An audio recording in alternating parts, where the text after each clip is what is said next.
दोस्तों, बिहार विधानसभा चुनाव 2025 में अब बहुत दिनों का समय बाकी नहीं रह गया है और इसीलिए हम आपको धीरे धीरे यहाँ की उन राजनेताओं की कहानी सुनाने वाले हैं जो इस बार के बिहार विधानसभा चुनाव को प्रभावित कर सकते हैं। इससे पहले हम आपको जन स्वराज के नेता प्रशांत किशोर की कहानी सुना चुके हैं और इसी सीरीज में आज की कहानी है मुकेश सहनी की। दोस्तों, मुकेश सहनी का बिहार की राजनीति में आना बिहार के जातिगत वोट बैंक को साधने की एक प्रयोग मात्र है, जिसकी पैरवी खुद मुकेश सहनी भी लगातार करते रहते हैं। लेकिन ये मुकेश सहनी हैं कौन जो मुंबई के फिल्म इंडस्ट्री में सेट डिजाइन करते करते अब बिहार में पॉलिटिक्स को डिजाइन करने लगे हैं? क्या वो सच में इतने पावरफुल हैं कि उन्हें पाने की होड़ एनडीए और महागठबंधन दोनों में लगी रहती है, या बात कुछ और है? क्या है मुकेश सहनी की जमीनी पॉलिटिक्स की सच्चाई और बिहार की राजनीति में वह कहां स्टैंड करते हैं? आइए आपको बताते हैं मुकेश सहनी की पूरी और असली कहानी आज की इस वीडियो में। हेलो एंड नमस्कार, मेरा नाम है प्रशांत और आप देख रहे हैं बेजोड़जोड़ा.com का यूट्यूब चैनल। दोस्तों, मुकेश सहनी का जन्म 31 मार्च 1981 को बिहार के दरभंगा जिले के सुपौल बाजार में हुआ था। उनके पिताजी का नाम जीतन सहनी और माताजी का नाम मीना देवी है। उनका जन्म काफी गरीब परिवार में हुआ था और उनके पिताजी गांव में ही एक छोटे किसान थे। मुकेश सहनी बिहार के मल्लाह जाति से आते हैं जो मुख्य रूप से मछली मारने का काम करते हैं। क्योंकि वह गरीब परिवार से थे तो पढ़ाई में उनकी ज्यादा दिलचस्पी थी नहीं और वह सिर्फ 8वीं तक पढ़ाई ही कर सके।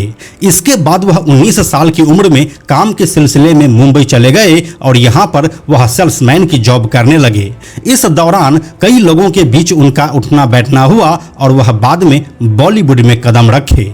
साल 2000 में शाहरुख खान की फिल्म देवदास की शूटिंग मुंबई के फिल्म सिटी में चल रही थी। इसी में उसे सेट डिजाइनर की टीम में एक वर्कर का काम मिला और फिर वह इसी काम को सीखने लगे।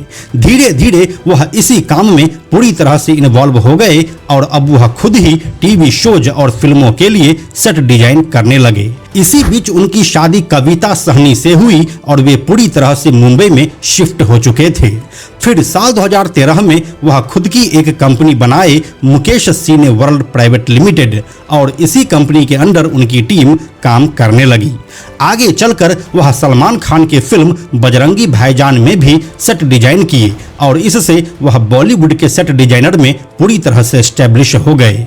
गांव से भागा बिहार का एक गरीब परिवार का लड़का अपने मेहनत और लगन से बॉलीवुड में अपनी पहचान बना रहा था, इसकी तारीफ तो बनती ही है। लेकिन इससे पहले ही मुकेश सहनी के दिमाग में पॉलिटिक्स चलने लगा था, क्योंकि आप एक बिहारी के अंदर से पॉलिटिक्स को अलग नहीं कर सकते हैं और बिहार में पॉलिटिक्स शुरू करने का सबसे आसान रास्ता है जातिवाद का कार्ड सामने कर दीजिए। मुकेश सहनी ने भी यही किया जब साल 2010 में उसने सहनी समाज कल्याण संस्था के नाम से अपना एक संगठन बनाया, जिसका ऑफिस वह 2 जगह पर खोले, एक तो अपने गृह जिले दरभंगा में और दूसरा बिहार की राजधानी पटना में। इस संगठन के माध्यम से वह अपने जाति के लोगों से कनेक्ट करने लगे और खुद को सन ऑफ मल्लाह नाम से प्रचारित करना शुरू कर दिया। इस संगठन के माध्यम से वह अपने जाति के बीच जाते और उनके बच्चों को अच्छी शिक्षा के लिए बोलते। धीरे धीरे उनकी राजनीतिक जमीन बनने लगी थी। इसी बीच बीजेपी की नजर उसके ऊपर पड़ी और उसे वह अपनी टीम में शामिल कर लिए। मुकेश सहनी के लिए अब बिहार में पॉलिटिकल करियर की शुरुआत हो चुकी थी। बिहार में बीजेपी से जुड़ने के बाद पहले तो मुकेश सहनी उसके लिए साल 2014 में लोकसभा चुनाव में प्रचार किए और फिर साल 2015 के बिहार विधानसभा चुनाव में भी वह बीजेपी के लिए चुनावी सभा में शामिल हुए। लेकिन अभी तक उनकी मंशा चुनाव लड़ने की नहीं हुई थी। फिर साल 2015 में वह निषाद विकास संघ नाम से एक और संस्था बनाए और इसके माध्यम से वह बिहार के हर जिले में घूमकर अपने लिए जन समर्थन तैयार किया और फिर साल 2018 में वह विकासशील इंसान पार्टी यानी कि वीआईपी के नाम से अपनी एक पॉलिटिकल पार्टी बना लिए। अब मुकेश सहनी बिहार में इलेक्टोरल पॉलिटिक्स के लिए तैयार हो चुके थे। फिर साल 2019 का लोकसभा चुनाव आता है और मुकेश सहनी चुनाव लड़ने के लिए मैदान में आते हैं, लेकिन बीजेपी से उनका सीट शेयरिंग का फॉर्मूला फिट नहीं बैठ पाता है और वह आरजेडी और कांग्रेस के साथ महागठबंधन में शामिल हो जाते हैं। यहाँ पर बिहार के 40 लोकसभा सीट में से उनके हिस्से 3 सीटें आती है, लेकिन मोदी लहर में वह एक भी सीट जीतने में कामयाब नहीं हो पाते हैं। इसके अगले ही साल बिहार में साल 2020 का विधानसभा चुनाव होना होता है और वो सीट शेयरिंग के मुद्दे पर ही महागठबंधन से अलग होकर एक बार फिर से एनडीए का दामन थाम लेते हैं। यहाँ उसे 11 सीटें मिलती है, जिसमें उसे 4 सीटों पर जीत मिलती है, लेकिन मुकेश सहनी खुद अपनी सीट सहरसा जिले के सिमरी बख्तियारपुर से हार जाते हैं। लेकिन मंत्रिमंडल में उसे जगह मिल जाती है और वो बिहार सरकार में पशुपालन और मत्स्य पालन विभाग में मंत्री बनाए जाते हैं। फिर बीजेपी अपने कोटे से उन्हें 1.5 साल के लिए एमएलसी भी बनाती है और वो करीब 1.5 सालों तक मंत्री रहते हैं और फिर इस्तीफा दे देते हैं, क्योंकि उन्हें पूरे 6 सालों के लिए एमएलसी बनना था, जिसे बीजेपी एक्सेप्ट नहीं करती है। अब यहाँ से मुकेश सहनी को पॉलिटिक्स के एक नए खेल का अनुभव मिलता है जब उनके एक विधायक मुसाफिर पासवान की डेथ हो जाती है और उनके बाकी 3 विधायक बीजेपी में शामिल हो जाते हैं। फिर जब मुसाफिर पासवान वाले मुजफ्फरपुर के बोचहा सीट पर उपचुनाव होना होता है तो मुसाफिर पासवान के बेटे अमर पासवान आरजेडी के टिकट पर जीत जाते हैं और मुकेश सहनी के पास अब कुछ भी नहीं बचता है। इसके बाद वो पूरी तरह से अब बीजेपी के खिलाफ हो जाते हैं। अब साल 2022 में उत्तर प्रदेश में विधानसभा चुनाव होना था, जिसमें बीजेपी के 49 प्रत्याशियों के खिलाफ मुकेश सहनी अपने प्रत्याशी उतार देते हैं और जनता से बीजेपी को वोट नहीं करने की अपील करते हैं।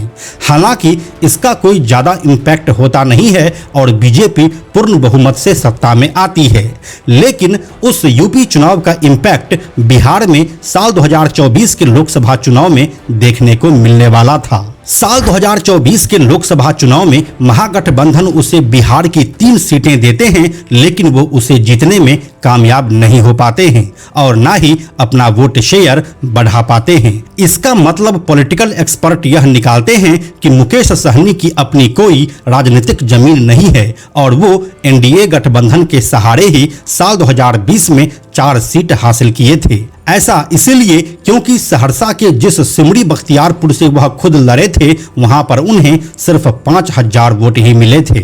अब साल 2025 में होने वाले बिहार विधानसभा चुनाव में मुकेश सहनी खुद के लिए तेजस्वी यादव और महागठबंधन से 60 सीटों की डिमांड पर अड़े हुए हैं और सत्ता में आने के बाद वह खुद को उप मुख्यमंत्री का चेहरा भी बता चुके हैं, लेकिन इसके ऊपर अभी तक तेजस्वी यादव ने कोई रिएक्शन नहीं दिया है। अगर मुकेश सहनी को 60 सीटें मिल जाती है तो स्पष्ट है कि कांग्रेस को भी इतने ही सीटें मिलेंगी और फिर बाकी दल के साथ सीट शेयर करने के बाद आरजेडी जिस मजबूती से लड़ने की सोच रही है वो नहीं हो पाएगा। ऐसे में मुकेश सहनी की राह मुश्किल ही नजर आ रही है।